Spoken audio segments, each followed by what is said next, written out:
80 রিয়ালের ভাড়া আমরা 6 রিয়ালে কভার করছি। যদি আসসালামু আলাইকুম guys, welcome back to my other blog. আজকের এই ব্লগে আমি আপনাদেরকে দেখাবো সবচেয়ে কম খরচে আপনারা কাতারে কিভাবে ভ্রমণ করতে পারেন। আমি এখন আছি মেকানিসে, আর মেকানিস থেকে দোহা যাইতে শেয়ারিং এর মাধ্যমে গেলে লাগে 20 টাকা, আর রিজার্ভ গেলে 60 থেকে 70 টাকা লাগে। আর 70 টাকার ভাড়া আপনারা কিভাবে মাত্র 6 রিয়ালে কভার করতে পারেন, বা আমি আজকে কিভাবে 6 রিয়ালে কভার করছি সেটাই আজকের এই ভিডিওতে দেখাবো। চলুন ভিডিও স্টার্ট করি।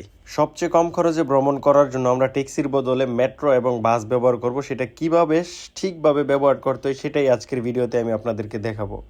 যারা নতুন বাসে ট্রাভেল করতেছেন বা ভ্রমণ করতেছেন তাদের উদ্দেশ্যে বলে দিই, আপনারা যেই জায়গায় যেতেছেন যদি জায়গাটা না জেনে থাকেন তাহলে ওইখানে একটা ডেস্ক আছে বা কম্পিউটার স্ক্রিন আছে, ওইখানে আপনারা লাইভ লোকেশনটা দেখতে পারবেন, কিন্তু জায়গার নামটাও দেখতে পাবেন যে আপনারা কোন জায়গাতে আছেন। আর আপনার গন্তব্যে আসার পর আপনারা যখন নামবেন ড্রাইভারকে সরাসরি চিল্লায় বলা যাবে আমি এখানে নামবো, জাস্ট এই বাটনটাতে ক্লিক করবেন। এই বাটনটাতে ক্লিক করার পর ড্রাইভারের ওইখানে নোটিফিকেশন যাবে, আর সেই নোটিফিকেশন থেকে ড্রাইভার বাসটা স্টপ করবে, তারপর আপনারা বাস থেকে নেমে যেতে পারবেন। সো আমরা ফাইনালি নেমে গেছে আজিজিয়াতে, আমাদের বাসটা চলে গেছে। এইখানে আসতে আমাদের জনপ্রতি খরচ হচ্ছে মাত্র 4 রিয়াল। যদি আমি ট্যাক্সি দিয়ে আসতাম, শেয়ারিং এর মাধ্যমে আসলে এখানে আমার জনপ্রতি খরচ লাগতো 20 রিয়াল, আর যদি আমি রিজার্ভ আসতাম সেক্ষেত্রে 40 থেকে 50 রিয়াল হলে আমি এই জায়গাতে আসতে পারতাম। বাট এখন যেহেতু আমি কারুয়া বাস দিয়ে আসছি সেক্ষেত্রে আমার খরচ হচ্ছে মাত্র 4 রিয়াল। এখন আমরা যাবো সুকা খিফে, আর সুকা খিফে যেতে আমরা ব্যবহার করবো মেট্রো, আর মেট্রোতে কত টাকা খরচ হয় সেটাও আপনাদেরকে দেখাবো। আমরা চলে আসছি মেট্রো স্টেশনে, আর মেট্রো স্টেশনে যাদের কাছে কার্ড আছে তারা জাস্ট এখানে কার্ডটা রাখবেন, তারপর রাখবেন ফোন, আর এখানে ব্যালেন্স দেখতে পারবেন। টপ আপ করার জন্য টপ আপে ক্লিক করবেন। এখানে যদি যত টাকা রিচার্জ করতেছেন এখান থেকে সিলেক্ট করবেন 10 রিয়াল। তারপর আমরা এখান থেকে জাস্ট এখান দিয়ে 10 রিয়াল দিয়ে দিব, আর আমাদের কার্ডে রিচার্জ হয়ে।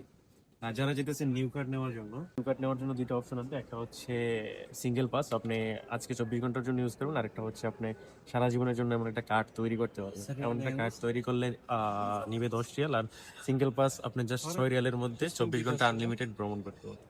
সিঙ্গেল কার্ড নেওয়ার জন্য জাস্ট ডেইলি পাসে ক্লিক করবেন, এখান থেকে কার্ড সিলেক্ট করবেন 1, তারপর পে, দেন এখান দিয়ে আপনারা 6 রিয়াল দিয়ে দিবেন।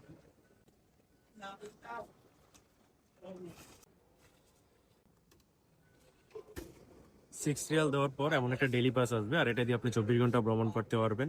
সো আমরা ডেইলি পাস আর মেট্রো কার্ড বানানোর পর এখন আমরা চলে আসছি আজিজিয়া, একদম মেট্রো স্টেশনের নিচে। এখান থেকে আমরা মেট্রোতে উঠবো, আর এই হচ্ছে মেট্রোর লোকেশন। আমরা এখন আছি আজিজিয়াতে, আর আমরা যাবো সুকা কিফে। বাট আপনারা যদি এইখানে আপনার যাওয়ার গন্তব্য লোকেশনটা খুঁজে না পান তাহলে আপনারা আজিজিয়া থেকে সরাসরি চলে যাবেন মুশারিফে, আর মুশারিফে যাওয়ার পর এখানে 3টা লাইন আছে, ইয়েলো লাইন, গ্রিন লাইন এবং red line. Yellow line, green line, red লাইনের মধ্যে সবগুলো লোকেশন আছে। আপনারা সরাসরি মুশারিফে নেমে আপনারা আপনাদের গন্তব্যটা খুঁজে সেই ট্রেনের মধ্যে বসে যাবেন, আর আপনারা আপনাদের গন্তব্যে পৌঁছে যাবেন।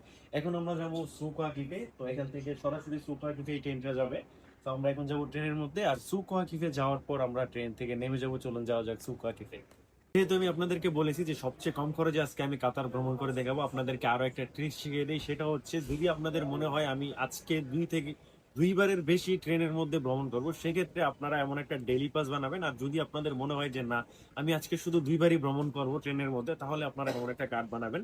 কারণ প্রতি ভ্রমণে আপনার কাটবে 2 রিয়াল। যদি আপনি 2বার উঠেন তাহলে আপনার কাটবে 4 রিয়াল, আর এই কার্ডটা বানাইতে হয় 6 রিয়াল। যদি আপনার মনে হয় যে আপনি 2বারের বা 3বারের বেশি উঠবেন, সেটা 4বার, 5বার, 8বার হতে পারে, সেক্ষেত্রে আপনারা ডেইলি পাস নেবেন। ডেইলি পাস নিলে কি হবে, 24 ঘন্টার মধ্যে আপনি যতবার ইচ্ছা ততবার কিন্তু মেট্রোতে ভ্রমণ করতে পারেন। এইটার মধ্যে আপনারা কিছু টাকা সেভ করে নিতে পারবেন। তো আমরা চলে আসছি অলরেডি সুকা কিফ স্টেশনে। এখন আমরা বাইরে বের হবে, বাইরে বের হওয়ার পর আপনাদেরকে বাইরের ভিউটা দেখাচ্ছে। আমরা মেকানিক্স থেকে চলে এসেছি সুকা কিফে, আর আমাদের মেকানিক্স থেকে সুকা কিফে আসতে খরচ হয়েছে মাত্র 6 রিয়াল। 80 রিয়ালের ভাড়া আমরা 6 রিয়ালে কভার করছি। যদি আমি ট্যাক্সি দিয়ে আসতাম সেক্ষেত্রে আমার 80 রিয়ালের মতো লাগতো। যদি আমি শেয়ারিং এ আসতাম পার পারসন 20 রিয়াল লাগতো, আর 4 জনের কমে মেকানিক্স থেকে দোহাতে আসে না, সেক্ষেত্রে আমার 80 রিয়াল খরচ হইতো। বাট 80 রিয়ালের জায়গা আমি মাত্র 6 রিয়ালের মধ্যে কভার করছি। আপনারাও চাইলে 6 রিয়ালের মধ্যে আধা কাতার ঘুরে নিতে পারেন। আপনারা সর্বপ্রথমে যেই কোনো কারুয়া বাস স্টেশন থেকে আপনারা যে কোনো মেট্রো স্টেশনে যেয়ে নামবেন, আর ওইখান থেকে মেট্রোতে 2 রিয়াল দিয়ে আপনারা যতটুকু জায়গা মেট্রো আছে সব জায়গা ভ্রমণ করতে পারেন। যেমন আমার যেমন খরচ হয়, মেকানিক্স থেকে বাস দিয়ে আসছি আজিজিয়াতে, আমাদের বাসে খরচ হয়েছে 4 রিয়াল, আর আজিজিয়া থেকে মেট্রো দিয়ে আমি চলে আসছি সুকা কিফে। এখানে আমার খরচ হয়েছে 2 রিয়াল। মাত্র 6 রিয়ালে আমি কিন্তু 80 রিয়ালের জায়গাটা কভার করে নিয়েছি। সেই ছিল আজকের ভিডিও। যদি আপনাদের ভিডিও ইনফরমেটিভ লাগে অবশ্যই আমার চ্যানেলটাকে ফলো দিয়ে রাখবেন, এবং যদি ইউটিউবে দেখে থাকেন অবশ্যই ইউটিউব চ্যানেলটা সাবস্ক্রাইব করে রাখবেন। আজকের এই ভিডিও এই পর্যন্তই। আসসালামু আলাইকুম।